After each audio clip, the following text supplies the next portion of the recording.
Sementara itu, satu rumah panggung yang berada di Dusun 5, Desa Ulak Bandung, Kecamatan Ujan Mas, Muara Enim, ludes terbakar di dalam si jago merah. Kejadian ini membuat warga menjadi panik.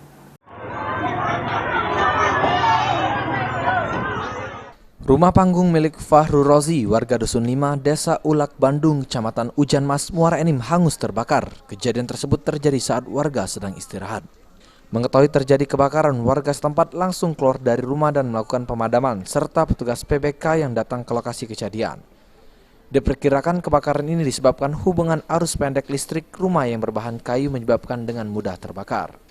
Dari Kabupaten Muara Enim, damkar dan supply dibantu dengan yang BPBD 1 unit serta guru megang dengan personil 40 dan orang 10 dan dibantu lagi dengan mobil teknisi peralatan kami dari damkar sekitar 8 kurang. Korban jiwa? Yang korban jiwa tidak ada dan kerugian belum bisa kita perkirakan.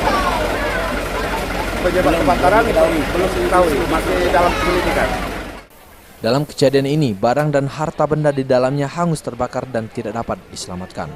Mardiansyah, PAL TV.